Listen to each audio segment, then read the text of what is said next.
Hey folks, well, back out wandering through the brush, but I believe my hunt from a new campsite is over.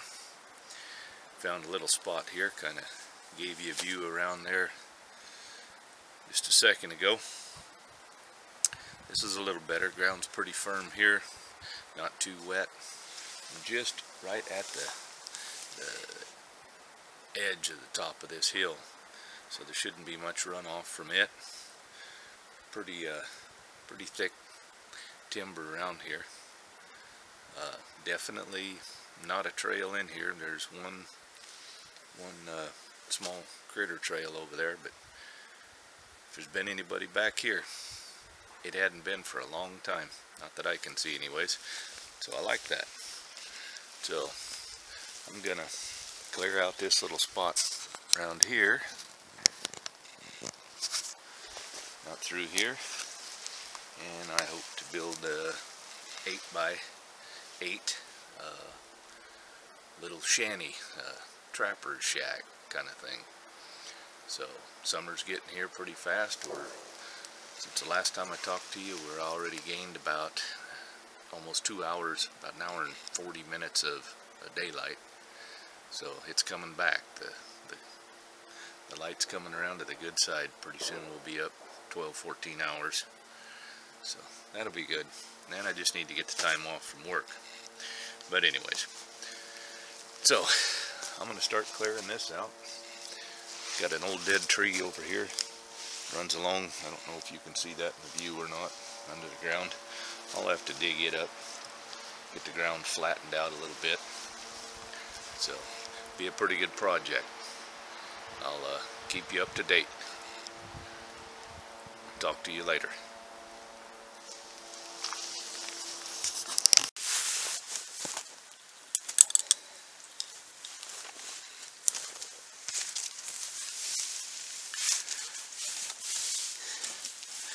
Hey folks, back out at the new campsite, getting ready to get started.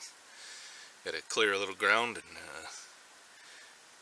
get ready to start setting some logs. My intentions are to build a small log cabin, be 8 foot by 8 foot. Never done a project like this before, so I thought it'd be kind of fun to try. So I rounded up some tools that I figured be my best bet for completing this task. Some of them are old school, some of them I made. Couple here, I don't know how they went about making a few things, so this is my best guess on some of it. But anyways, I brought out what I figured I needed to get the job done. So I'll readjust the camera and I'll give you a rundown on what I figured I'd need. Hold on a second.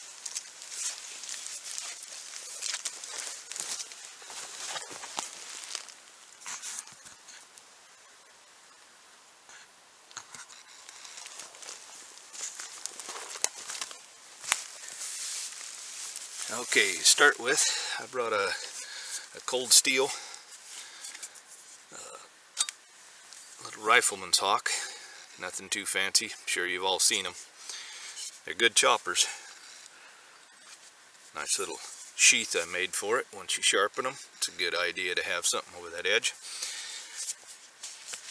A small block and tackle. I can move way heavier stuff with this than I can just dragging it by hand. I don't know if I'll need it or not, but if I do, I got it. Small handsaw. I retoothed that. That'd be a more typical crosscut tooth, not like your pruning saw teeth on most of the saws you buy. This one's meant for cutting a little larger material. I hand filed those back in there. So it should work pretty well. As far as for notching the logs, I'll rough them out with the saw, and then I brought a spoke shave. It's got a radius to it, so I can clean out the notch there in the logs, get a little better fit out of it. Then I kind of stumped there. Even though you notch the logs, they can still slide. So I couldn't really find any information on it, but I believe that they used pegs, wooden pegs, from one log to the next to hold them in place, secure them off. How they did that, my best guess was they had a steel ring forged and they drove split wood through it and made pegs. So that's what I did. I turned these out on my lathe, and that's what they're gonna do. They'll fit in this pipe just like that. Put her on the ground with some take a piece of kindling wood, put on there, hammer it through, and you get an instant peg out the other side. They come out just amazingly well. I put a mic on them, and they're plus or minus 4 thousandths, and so smooth you wouldn't even need to sand them if they're exposed or something like that. So anyways, getting back to the tools here, I got a 1-inch wood chisel, always a handy thing to have. A tape measure, something them fellas probably wish they'd had back in the day. I got a bracing bit for drilling my holes for the pegs. One's 5/8, one's 1 inch. Brought a couple files and a whetstone so I can sharpen my tools. Small handful of nails. I don't know, maybe door frame or something there. I'll need them. Some hinges, something along that line. I don't know. When these tools were commonly used, they did have nails. They just were pretty expensive. That's how they got the term 16 penny or 8 penny, 20 penny nails. That's what they cost, 16 cents. So anyways, got a little hand plane if I want to smooth anything up. Good chunk of Rothko rope, some smaller cordage. That's about it. Should be a fun project, and I'll keep you updated. So we'll talk to you again later.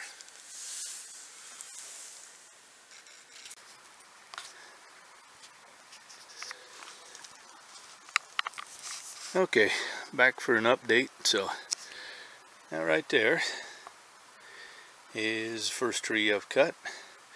I'm going to make that into what they call a log mule. It's basically going to be a sawhorse, but it'll be made to hold round logs instead of lumber.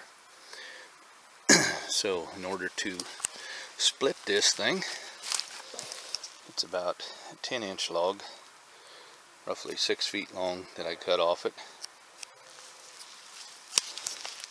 I made 2 wedges, and that is my club. So hopefully I'll be able to drive those in, split that in half, give me a work surface. I need to put 4 legs on it, and I don't know, a few pegs in the top. So I'll get back with you.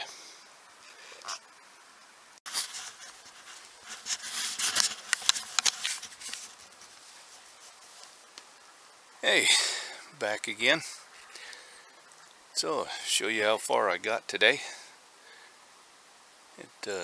Little steps, I guess, but not too bad of a day. So I went out, felled this. It's about a 10-inch, 10-inch yellow cedar. Brought it back. Actually, I made 2 cuts off it. I made a short one there. Give me a stump to chop on.